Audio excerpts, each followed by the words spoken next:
Pergi dari sini, atau kau akan menyesal.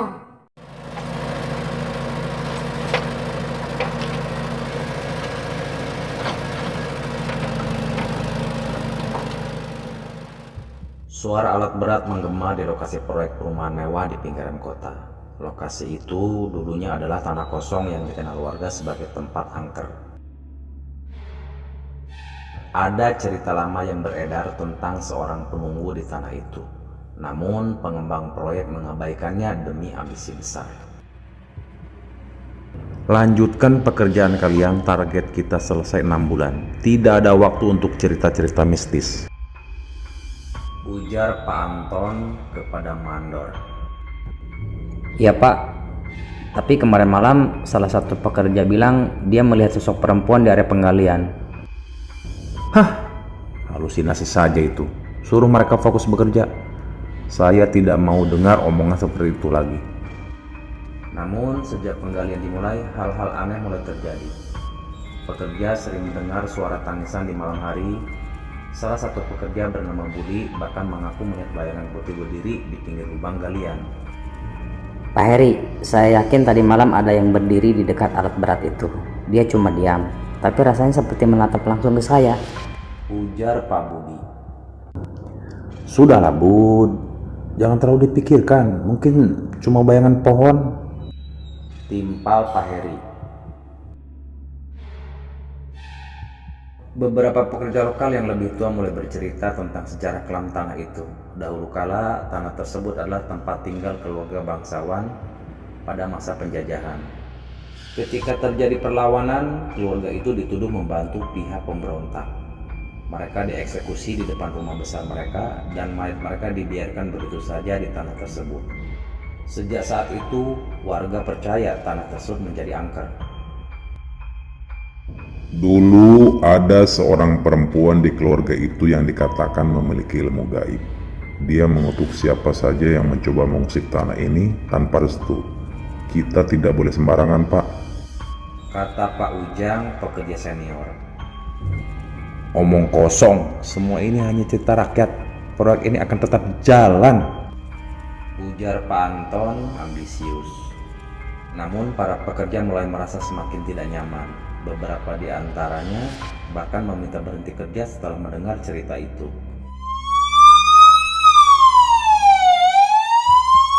Pada malam berikutnya, Budi ditemukan tewas di lokasi proyek dengan tubuh membiru dan wajah penuh ketakutan.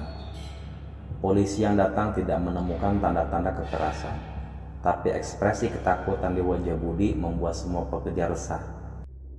Ini pasti kecelakaan kerja, jangan terlalu dibesar-besarkan. Kita lanjutkan saja proyek ini seperti biasa, ujar Pak Anton. Namun pekerja lain mulai mengundurkan diri satu persatu. Mereka mengaku mendengar bisikan langkah kaki di malam hari dan ada yang merasa seperti diawasi. Saya tidak tahan Pak Heri, tadi malam saya dengar suara perempuan memanggil nama saya. Tapi tidak ada siapa-siapa di sana, ujar Samsul, salah satu pekerja, temannya almarhum Budi. Pak Anton yang mulai kesal dengan keterlambatan proyek memutuskan memanggil dukun untuk membersihkan lokasi. tempat ini bukan tempat biasa. Ada energi yang marah karena kalian mengusik tanah ini. Apa kalian pernah melakukan ritual izin sebelumnya? Tanya sang dukun. Ritual apa? Kita beli tanah ini secara legal. Tidak perlu ritual-ritual segala, jauh Pak Anton kesal. Pak Anton tetap keras kepala dan proyek terus berjalan.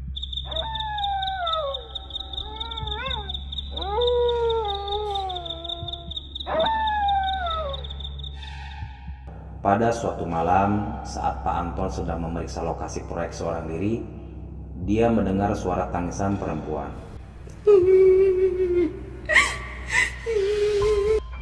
Pergi dari sini, atau kau akan menyesal. Teriak sosok perempuan yang tidak tampak wujudnya. Pak Anton mencoba mencari sumber suara, tapi tiba-tiba lampu-lampu mati. Gelap menyelimuti lokasi proyek. Dalam kegelapan, dia melihat bayangan perempuan berambut panjang berdiri di tengah lokasi. Siapa kamu? Apa yang kamu mau? Bentak Pak Anton. Kembalikan tanahku, atau akan ada lebih banyak darah yang tumpah. Teriak sosok hantu perempuan tersebut. Pak Anton jatuh terduduk. Dia mencoba berteriak, tapi tidak ada suara yang keluar. Ketika dia tersadar, pagi telah tiba dan tubuhnya ditemukan di dekat alat berat oleh pekerja. Dia tidak bisa bicara selama beberapa hari setelah kejadian itu. Dan setelah kejadian itu, Pak Heri memutuskan untuk menemui seorang sesepuh desa dikenal memiliki pengetahuan tentang tanah tersebut. Sesepuh itu mengungkapkan bahwa tanah itu dulunya adalah lokasi pembantaian keluarga bangsawan pada masa penjajahan. Arwah keluarga itu tidak tenang karena tanah mereka diganggu tanpa izin. Kalian harus melakukan ritual permohonan maaf. Hentikan proyek untuk sementara waktu. Kembalikan keharmonisan dengan penunggu tanah ini. Kalau tidak, kalian tidak akan pernah tenang. Pak Anton yang masih trauma akhirnya setuju. Sebuah ritual besar dilakukan di lokasi proyek dengan sesepuh. Setelah ritual selesai, suasana di lokasi proyek perlahan kembali normal. Tidak ada lagi teror. Tapi proyek itu tetap dihentikan karena banyak pekerja menolak untuk kembali. Dan pada akhirnya Pak Anton menjual tanah tersebut dan lokasinya dibiarkan menjadi area hijau. Kini warga sekitar percaya bahwa penunggu tanah itu telah tenang karena tanahnya tidak lagi diganggu. Namun beberapa bulan kemudian, seorang pemancing yang lewat di sekitar lokasi mengaku melihat bayangan perempuan berambut panjang di bawah pohon besar, seolah mengawasi.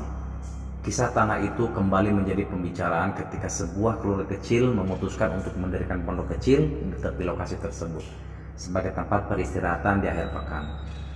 Dalam waktu singkat, keluarga itu mulai mengalami kejadian aneh. Pak, tadi malam aku dengar suara langkah kaki di luar, padahal tidak ada orang. Ah, mungkin suara hewan liar aja, Bu. Jangan terlalu dipikirkan. Kejadian aneh semakin sering terjadi. Piring di dapur jatuh sendiri. Suara bisikan terdengar di kamar anak mereka. Dan bunga-bunga di kebun layu secara misterius meski dirawat dengan baik.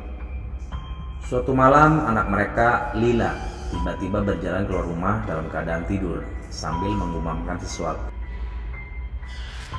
Kembalikan rumahku. Pak Yudi dan Ibu Rina yang panik segera membangunkan Lila. Ketika mereka menanyakan apa yang terjadi, Lila hanya menangis dan mengatakan bahwa dia melihat kakak perempuan yang selalu berdiri di bawah pohon besar di ujung tanah. Mereka akhirnya memutuskan untuk pergi menemui sesepuh desa untuk mencari jawaban. Sesepuh itu mengingatkan bahwa meskipun tanah itu sudah ditenangkan, arwah yang menunggu masih merasa terganggu dengan kehadiran manusia di tempat itu. Biarkan tanah itu apa adanya. Tidak semua tempat diciptakan untuk dihuni. Jika kalian memaksakan kehendak, kalian akan mengundang malapetaka yang jauh lebih besar. Mendengar peringatan itu, keluarga tersebut akhirnya meninggalkan pondok itu dan menjualnya kepada pemerintah untuk dijadikan hutan lindung. Kini lokasi tersebut kembali dibiarkan kosong dan menjadi cerita seram yang diwariskan dari generasi ke generasi. Namun desas-desus tentang sosok perempuan yang tetap mengawasi dari kejauhan terus menghantui setiap orang yang melewati tempat itu.